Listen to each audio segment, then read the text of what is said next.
Welcome to the Nonprofit Exchange Podcast. Stories by leaders for leaders to help you raise the bar on your own excellence, to release the potential inside of you. Now, here's today's podcast. Welcome to the Nonprofit Exchange. Every week we're here with a guest. And this one's going to be a great topic that I know you're interested in. This is Hugh Ballou along with David Dunworth from CenterVision Leadership Foundation, where our work is transforming leaders, transforming organizations, transforming lives. And we do that by helping you build a capacity to do what's in your mind. You want to go somewhere. Well, you're not supposed to know all the rubrics of building this business model out. So we help you by giving you knowledge. So you can find us at thenonprofitexchange.org, all these episodes. And if you want to join our community, we'll talk about that later because we support each other. Our guest today is a special guest, and she's got a great topic. And I'll tell you the topic. Catherine Danatya is here from LA, California, and her topic today is Ask a Funder. What high impact funders look for in your funding requests. So, Catherine, welcome to the Nonprofit Exchange, and tell people a little bit about who you are and why you do this important work. Would love to. Thank you so much for having me. I'm super excited to be here. I tell people first off that I'm a recovering academic. I came from academia and I started as a researcher. So I applied for lots of funding, lots of grants. I was actually pretty good at it. I ran a lot of research projects all over the world. I think I've worked on 5 different continents doing research. And so it was an interesting transition for me. I kind of burned out. I was teaching at a tier 1 research institution. I was a assistant dean at the University of Southern California for a number of years. And I decided to leave academia because I wanted to work more on the funding side. And I ended up becoming the chief scientific administrative officer and chief administrative officer for Stand Up to Cancer. And Stand Up to Cancer is a funder. We gave out hundreds of millions of dollars in research funding every year.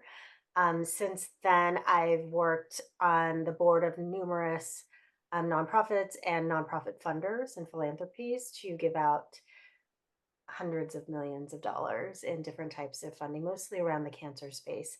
So I'm very familiar with the funding landscape as well as, what funders look for, what I look for when I'm looking at projects that potentially would be of interest to invest in.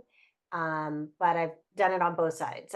I was a researcher. I asked for money. I still ask for money because I do a lot of work with nonprofits. But I also understand and I still give out money. So I kind of do both. Well, Wow. so your chosen area of work now, you've escaped academia, you said. You focus on working with the sector we call nonprofit, which isn't really a good name, but that's how we identify the sector. So why do you choose to work here at this point in your life? So I've worked in the nonprofit social impact good space for my entire career. Um, Currently, I do have a professional services firm that works with nonprofits, but we also work with for profits, mostly startups, that promote the social good and benefit the social good. So their products or their services have to be a direct benefit to society in a meaningful way for us to work with them. Um, I really believe that we should be leaving the world in a little bit better than when we found it. And so if I'm going to spend my days working, then I want to work in a space that allows me to help grow good and benefits to society in the world. That's the name of my company, is Growing Good, because I really believe that even if we're only able to not see the full results, we need to plant seeds wherever we go. And I want to plant seeds that are actually meaningful and that are going to do something that's going to make the world better. I don't really want to make widgets. I get it, David. I think there's a lot of synergy, isn't there? Oh, their synergy is for sure, and she's got vision too. Catherine, I have a question for you. You Sure. know, you work with a lot of different organizations, and you see them at different levels. You mentioned you work with startups, and you've worked with tier one organizations and those types of things. But the average. Well, let's talk about the average nonprofit or servant leader type of organization. What are some of the key things that you wish that all nonprofits knew? What are those things that sometimes they're just not shining a light on? What are those? Well, I think for me, the first is that it is a business, right? And no matter how much good you want to do in the world, if your friend came to you and said, I want to start a business, I have no business plan, I have no idea how I'm going to make money, but I think it'll be a really good product, you'd look at your friend and you'd be like, well, maybe you may want to rethink this, right? And I feel this, but I feel like for people who want to start a nonprofit, they don't understand that it's the same thing. You have to know where your donors are coming from. You're not going to be sustainable if you don't have an infrastructure, if and that nonprofits are heavily regulated. So even more so than starting a business, starting a nonprofit can be really challenging in terms of understanding the legal ramifications, understanding all of your requirements for registrations, whether they be for fundraising in various states or maintaining an audit once you get to a certain level, right? Those are all things that I want new people who are starting to understand that it is something that requires a learning curve and requires some business acumen because at the end of the day, you're making relationships with donors. It's the same as when you're kind of making a relationship with a consumer, right? You're trying to sell something to somebody who for them they're not even necessarily getting a product. They have to believe in what you're doing. And so you have to be really clear on the business aspects of it as well. Oh yeah, I think so. Hey Hugh, I it was, sounds like I was just going to say, it sounds like he's talking about they don't know what they don't know. well, So that and is key, sure. it looks like we have some overlap, and of course, there's a lot of overlap in all of us, and there's a lot more people needed if they knew about us. So thank you for sharing this with us. So the infrastructure part of my gift is helping people build their strategic plan, out of which we export a business plan and a one-page review for those summary documents we need. But it's interesting how many aha moments there are because that really defines your infrastructure and your operations.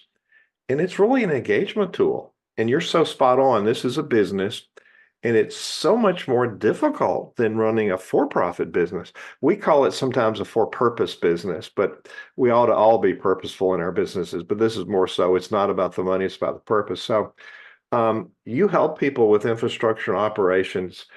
Why is that so key to fundraising? Well, I've been a very successful fundraiser. I've been able to raise a lot of money for different causes.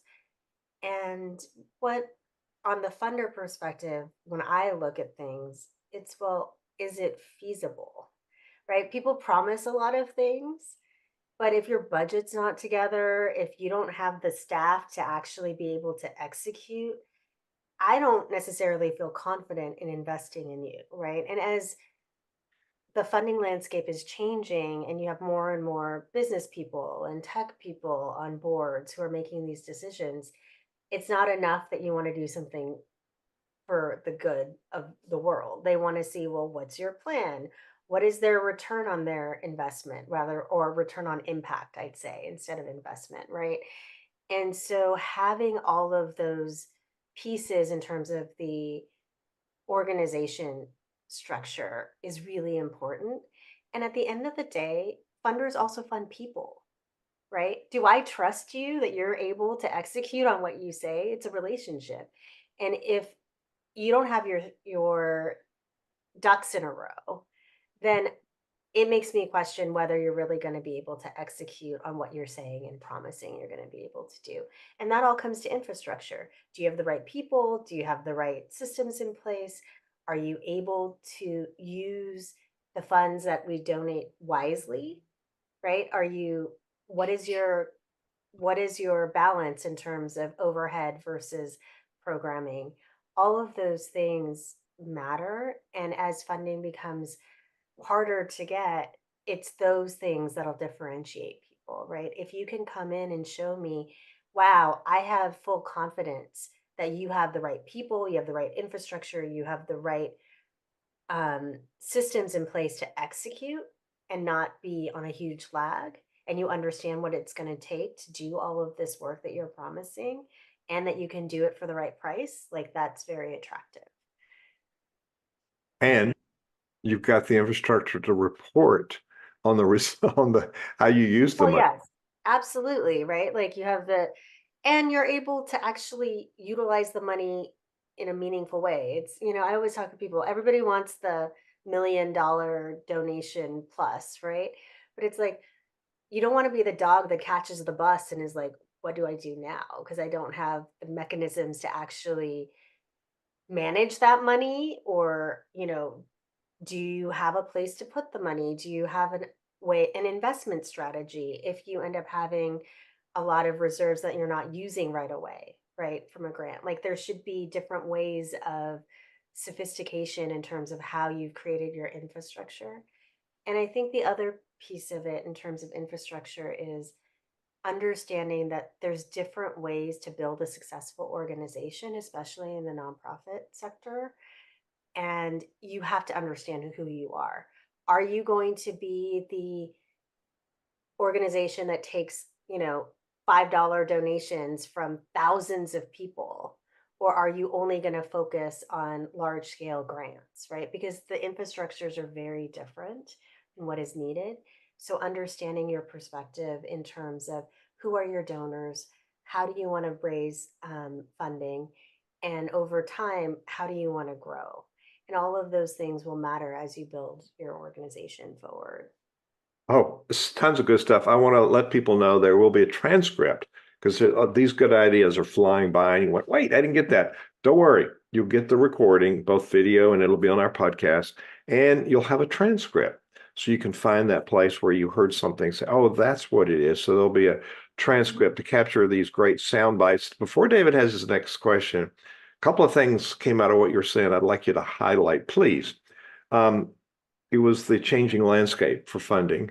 And then you spoke about differentiation. We think about saying all kind of stuff, but we want to do me too, me too. I see somebody else got funded to do that. We want to copy that. Well, what are you doing or how are you doing it differently? So I think there's a lot of requests that funders get. So standing out from the crowd is important. And then how's that landscape changing? And then I'll let David ask his question. But those, I think, were important things I'd like to hear from you on. So, um, as with everything, right, funding is changing. As corporations, as individuals, when the economy's uncertain, even though there's a lot of uncertainty around a lot of things, um, people are giving less. That's just a trend in nonprofits right now. Donations are down.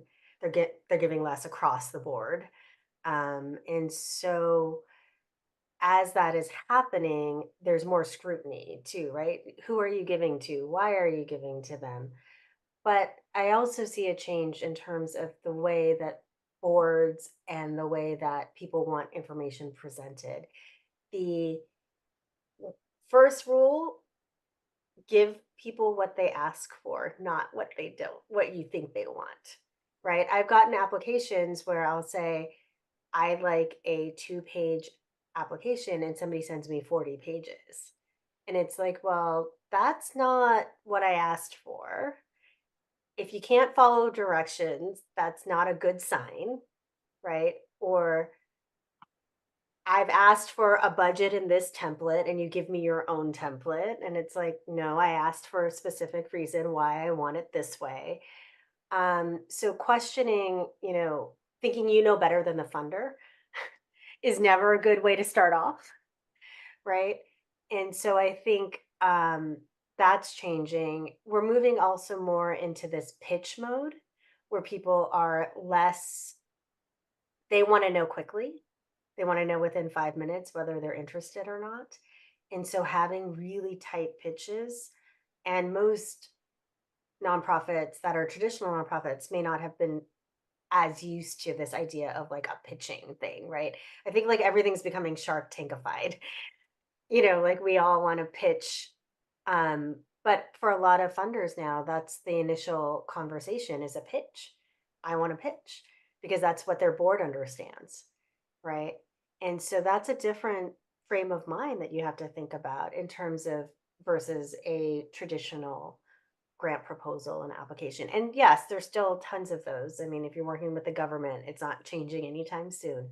But if you're working with more of these philanthropic boards or social impact funds, which are new. There's also these newer mechanisms of these venture philanthropy mechanisms, which are different. And those are very much more pitch oriented. So having a very clear pitch. I've also worked with organizations where they talk to me and they never give me an ask at the end. And I'm like, well, I don't know what I'm supposed to do with all this information. And so I always tell people, I can't lose brain cells. I don't have enough time. So you need to make it clear to me what you want and what you need and why you're the people to do it. And so if I get 1,000 requests, I can't sit here and try to figure out what you're trying to do for like 50 minutes. Right? You need to be able to tell me what you need. Um so there's that. And then I think what was your other question? The changing The landscape. differentiation in the landscape. I think you covered a lot of that. Yeah. Yeah, but the differentiation is for me, quality is about standing behind who you are authentically. It's going to come through. If you're trying to just do something because your neighbor did it, it's not necessarily going to be you. That's why I always say organizations should have their people pitch. It's very hard. I mean, you can hire fundraising consultants to help you support the materials, but nobody's going to pitch it like your organization because it's you, right? And at the end of the day, the funder is going to have a relationship with you, CEO, president, executive director, chief development officer, whomever. And so they need to have that relationship from the start. It's a very jarring thing to like develop a relationship with somebody and be like, oh, okay, they're just a consultant. They're going away. And now you're going to be working with these people. It's like, who are these people? So I think um, different things that differentiate for me are organizations that are very clear on their mission, that are very clear on their value proposition, why they're particularly strong to do this work versus somebody else.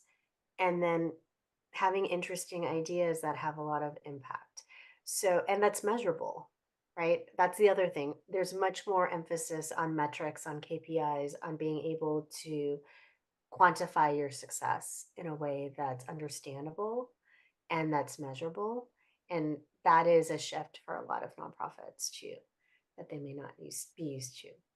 Yeah, David, that's that business model we teach people. You got to know this stuff. Wow, that's so helpful. Thank you.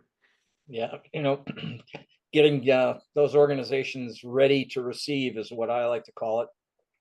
Where people who say, "Yeah, we want this money because we really have people that need this stuff done," but they don't have the mechanisms or the structure or the infrastructure and organization behind them, so they're not really ready to receive. They just think they are. Good point. I love what you're sharing with us.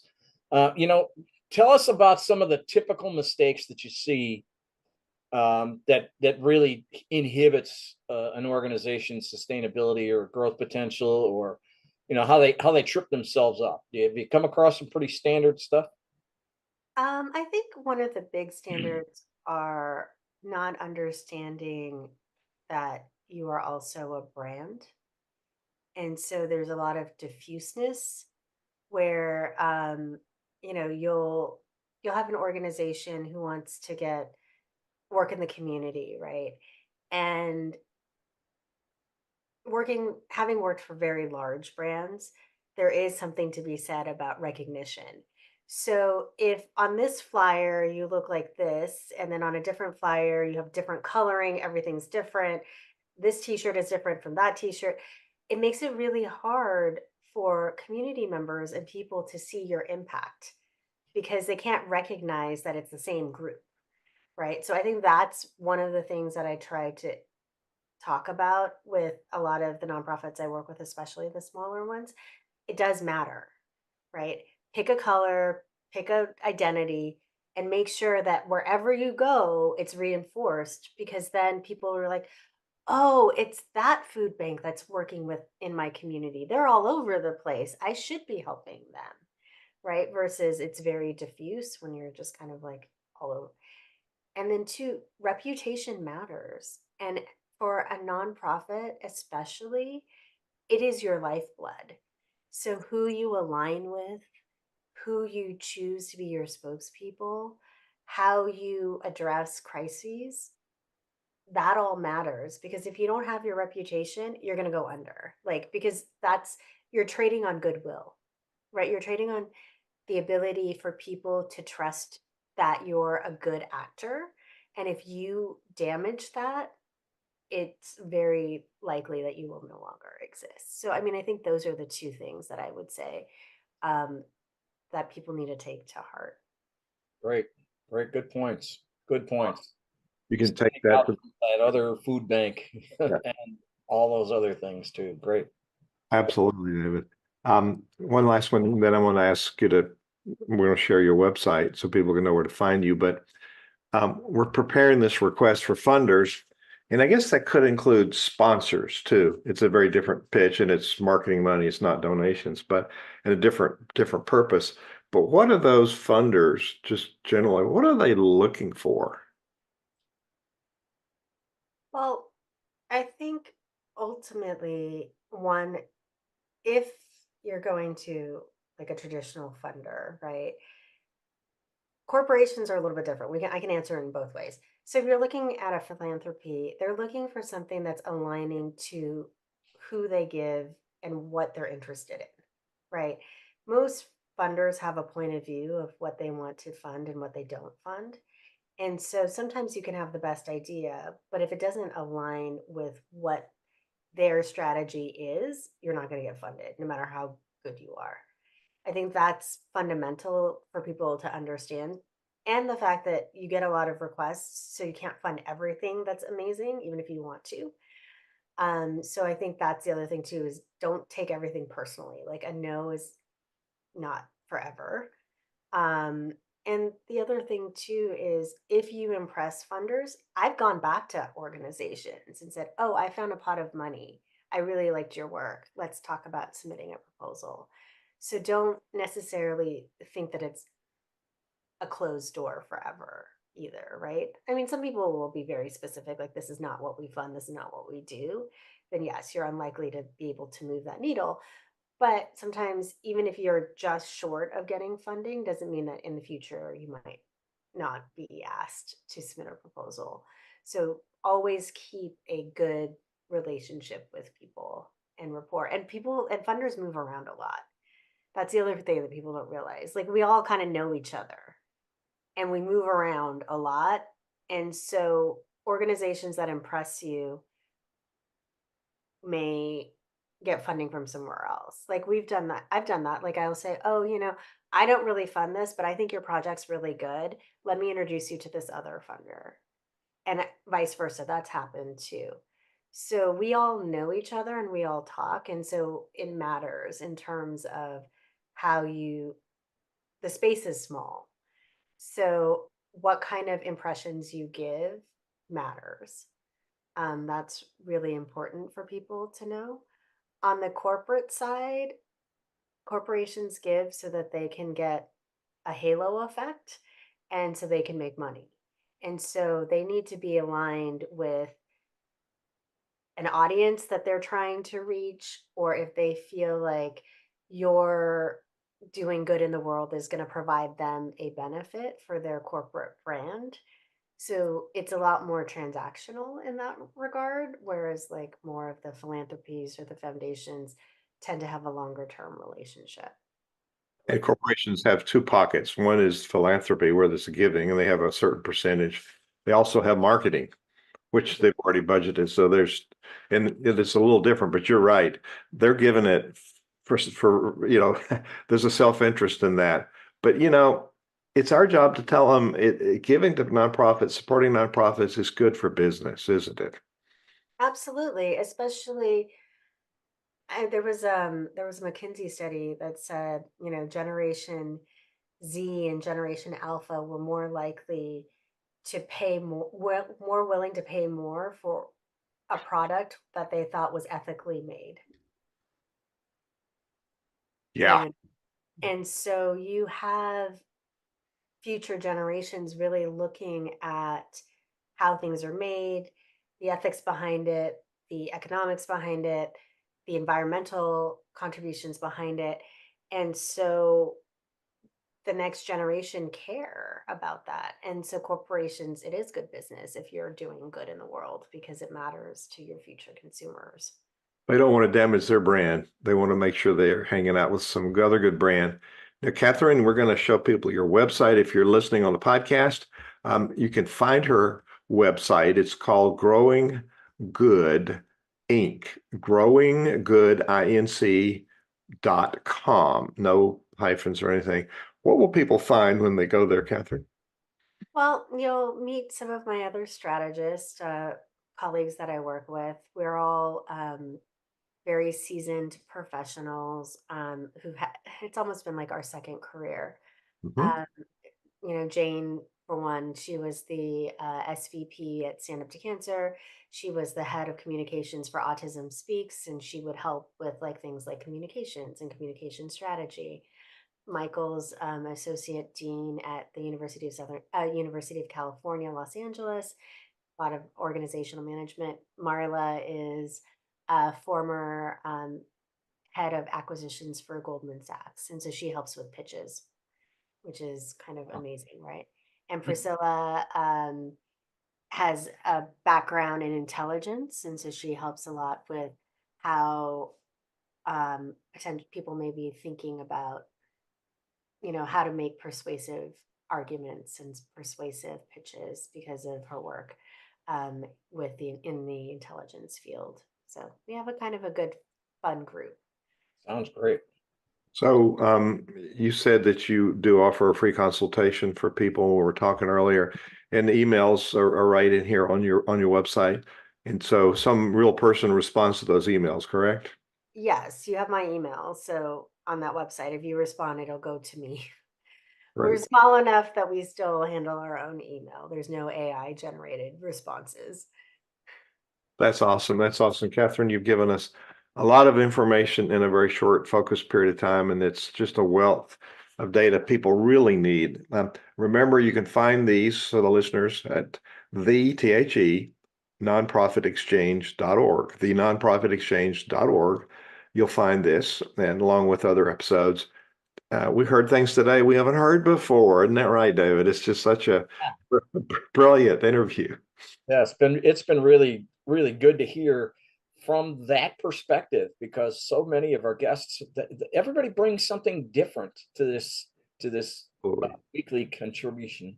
But you're bringing stuff we haven't heard, at least in a long time. So Yeah, there are, yes, it is, and that's documented. We got all of the transcripts.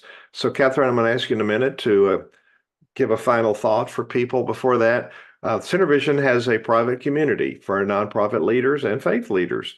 And we even have some people that are business leaders that support nonprofits. They want to learn because it's business stuff they can learn. So our private community is nonprofitcommunity.org. It's simple. It's a nonprofit community. So go to nonprofitcommunity.org. It will lead you to an information page, and you're invited to join us, and you get lots of free stuff when you join. If you don't like it, that's fine, but you get to keep all the free stuff, all the really high value stuff. Catherine, what do you want to leave people with today? Well, I think my short answer is I just want people to to be able to build sustainable and scalable organizations. And with that, just two things. Have a plan, like a real plan, not just a idea of a plan, but a true business plan for your organization. And make sure you have a point of view. You can build in all different ways, but understand what is it that your organization wants to do? Who is it that you're trying to have donate to your organization? And what are the infrastructure pieces that you need. All of these things require having a clear point of view on what you want to do. Beautiful. Catherine, thank you so much for being our guest today on the Nonprofit Exchange. Thank you so much for having me. It was great. Thank you for watching the Nonprofit Exchange.